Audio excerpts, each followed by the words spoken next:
Such an underrated series that it has less than 100 reviews on Goodreads. I did not know any of the people in BooktTube, and I'm just like, this is the next book in the series. This is a trilogy, so you only got 3 books to accomplish your goal here. And hello everybody, welcome back to my channel.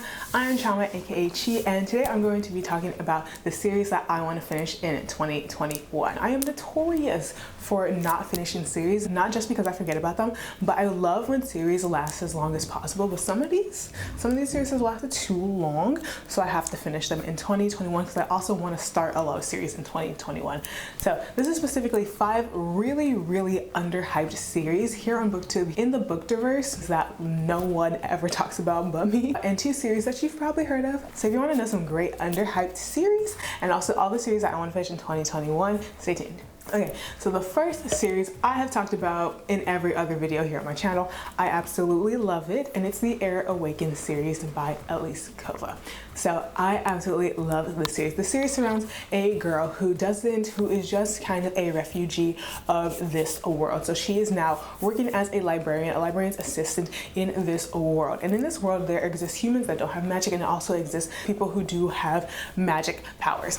And they're usually separate. There's kind of some stigma around those who have magic powers, but it's still kind of known in the world that these magical beings are kind of more powerful and are here to kind of like help with with militaristic endeavors and things like that. So the main girl here, she loves the prince. There's 2 princes. She loves the playboy prince. So he's blonde, blue-eyed, blah, blah, blah, and she loves him. So she hears when the princes come back from war that one of them is sick. She immediately thinks it's her boy. She goes to work trying to find the cure, and then she's thrust into the world of magicians. What I love about this series, and another series that's also on this list, is the kind of elemental element. And so it's magic, but as someone who has magic, you also master a certain element. And as someone who loves to death Avatar: The Last Airbender, I ate that part up. I ate it up.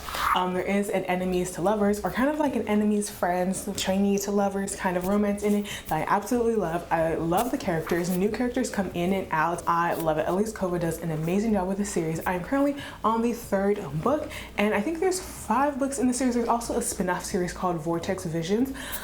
I don't know if I'm gonna read that. I don't know if I'm gonna read that. Series that are more than trilogies tire me out. They tire me out. So I actually will probably not be reading that series, but I do want to get through all 5 of these, and I have 3 more to finish in 21. So definitely recommend this series if you love fantasy, if you love fantasy romance, and if you love elemental kind of things. The second series that is really underhyped is the Cursebreakers series. So this series is really good. It's one of those series where the first book was meh, but the second book really was just like, okay, so you want to pop off. So the Cursebreaker series follows a girl who again lives in a magical realm where humans haven't had magic in a while, and this world is very intricate. It's very intricate for, I think, a kind of YA new adult world. So there is a curse that's on the world. There are darklings, shadelings, and there are kind of sun warriors, and this girl, also humans also have magic. This girl is kind of the best friend, the right hand woman of the prince, and they get tossed into the world of trying to break this curse of going on a long journey through this world into the Shadeling territory. It is really good. So the first book is really set in the scene. The reason I gave it, I think, about a 3-star, it's really set in the scene. The second book is when things really pop off, and I love it. I love it. I love all of the side relationships. I love how the main girl doesn't really have a main romantic interest. I actually love that. So one of the side love stories is a sapphic romance that is so cute. Oh my gosh. And then Prince Bellamy, we actually see kind of through the author doesn't outright say it. Prince Bellamy also is not interested in girls at all and does have a kind of a romantic interest kind of story along. It's very cute. I love how it's done very nicely. There's a lot of fantasy elements, a lot of tragedy, a lot of romance. It is a lot. And I'm currently again on book 3. That was 4. Yep, I'm currently on book 3, and I think again there's 5 books in this series, and if your series has more than 3 books, I get burnt out. So I do want to finish this series. I think there may be a love triangle coming up, which is probably gonna slow me down because I hate those, but amazing series. So this next series is such an underrated series that it has less than 100 reviews on Goodreads, which is ridiculous because this series is so good. It is so good. And it's the Vain Chronicles series by Anne Malcolm. Maybe I haven't read this series in over a year. I think I read all 3 books, and there's supposed to be a 4th, and the 4th is going to be the last one. So the first 3 focus on the main vampire girl, and the last one focuses on her werewolf best friend. First of all, characters. The main girl in the Vain Chronicles, but she's one of my favorite main characters, because when I say morally gray, it's not even morally gray. Like, she is one of those characters that is she's a vampire, and the vampire society is not, especially the elite vampire stars. So she's part of the elite vampire stars. She was semi-disowned by her family because she causes trouble. She causes trouble, and she doesn't want to be within the high society of the vampire elite. She's not about that high society mess. Her family is kind of crazy. She has 3 brothers who kind of physically abuse her at time and time again. Like, they are just kind of horrible people to her, and her parents are also horrible people. Her parents also sanction the abuse. So she's estranged from her whole family, and she's just like living it out, like raw dogging life, right? And she has like a regular human job, but she's not kind of disowning the vampire society because she thinks she's a good person, they're bad people. No, she thinks she's a bad person, but she also hates them. And then she's thrust into the world with kind of vampire hunters, which is also a supernatural elite kind of separate entity. And I'm not explaining this right because I haven't read it in a year, but I just remember it's so good. And when I checked and there are only less than 100 reviews of this series, I was flabbergasted. I was dismayed. I did not know what to do with myself. It was so shocking because it's such a good series. If you need to venture into adult vampires and you don't want to go the mass market paperback like the millions of adult paranormal romance vampires out there, the Vain Chronicles are so good and stars one of my favorite heroines, one of my favorite morally gray heroines out there. So I have to read the 4th book. The 5th series on this list is the Elemental Mysteries series by Elizabeth Hunter. Again, a series, I think it's very old. I think some of these series are kind of old. I don't know if that's true. But I have no idea why they're so not talked about. But this series is so good. So good. Fell in love with the characters. I'm a character-driven gal. I can't have plot-driven without characters, but I can definitely have characters without plot. Does that make sense? Hopefully it does. But this series is so good. So it's kind of similar to Awakens in the sense that the magic that there is in the Elemental Mysteries is around the elements, but it's not similar to Awakens in the sense that everyone is a vampire. Not everyone, but the vampires are the ones who possess elemental magic. So after you're turned into a vampire, you find out what element you master. So this book goes into so much. I also read this series. I think I read the 3rd book at the beginning of 2019. So I haven't read it in a while, but I really want to get back into it because I love how they've done the element.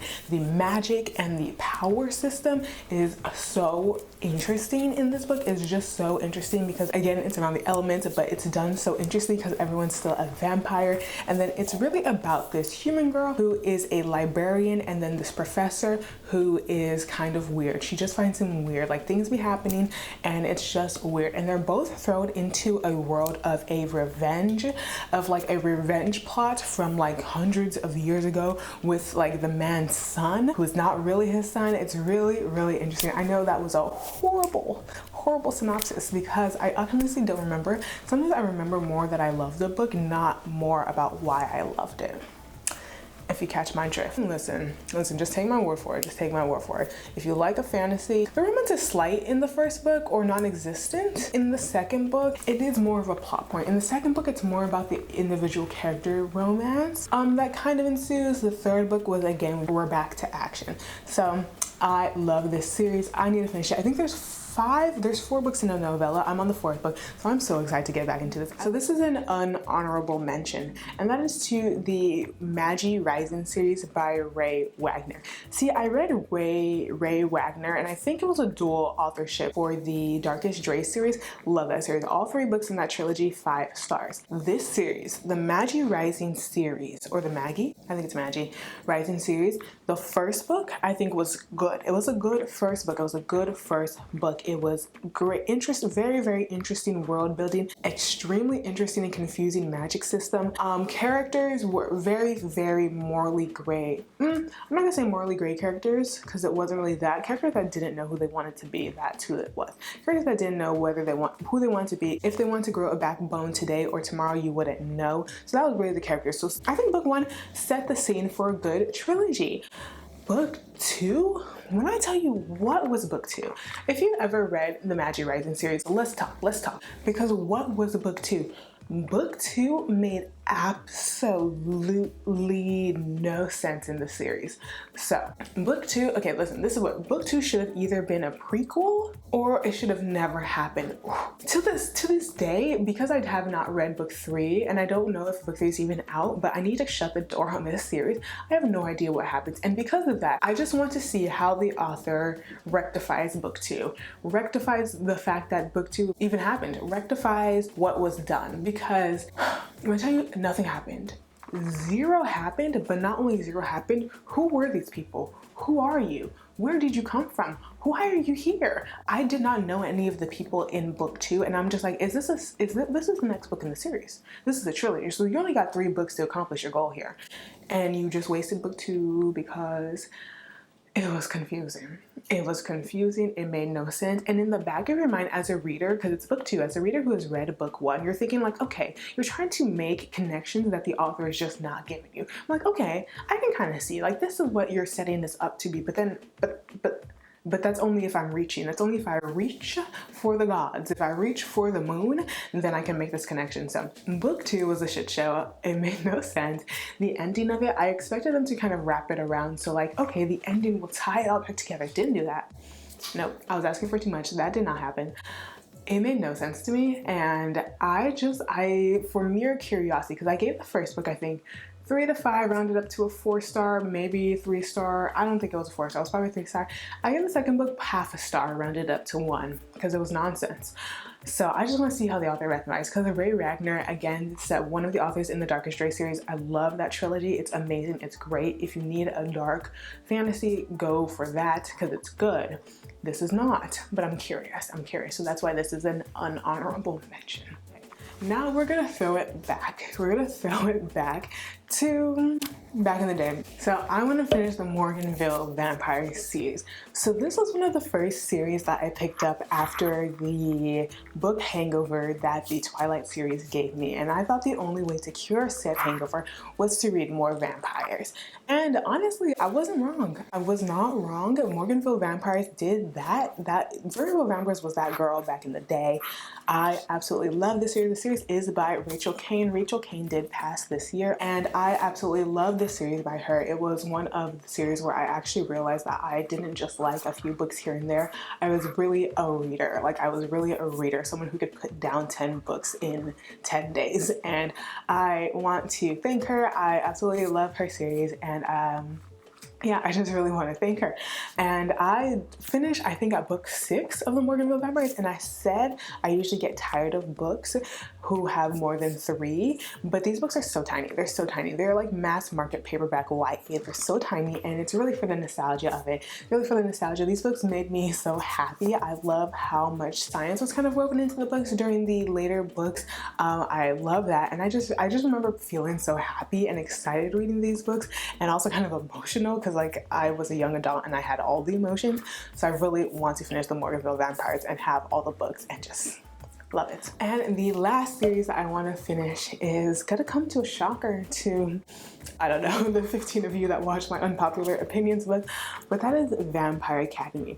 So I got a comment on that video, and I'm not going to put it on the screen because it is going to spoil, but that comment changed how I looked at the series, and I got to reread the whole thing. I got to reread the whole thing from beginning to end. Vampire Academy, I'm coming for you, because when I tell you I unhauled those books, I DNF'd book 3 or book 4, I was over it, I was done with it, and then there's a light at the end of the tunnel. So I'm going to try and get back into this series and finish it. And you know, yeah, so those are all of the series that I want to finish in 2021. So 6 of those series I think are extremely underrated, one for good reason, but the other 5 are underrated, and I have no idea why. They are great series, and 2 of them I'm sure you've all heard of, but I really want to finish it because there's some new series that I want to start, and I don't want to be backlogged. I don't want to be in book debt.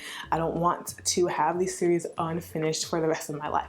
So please tell me what book series you plan to finish or book series you want to start in 2021.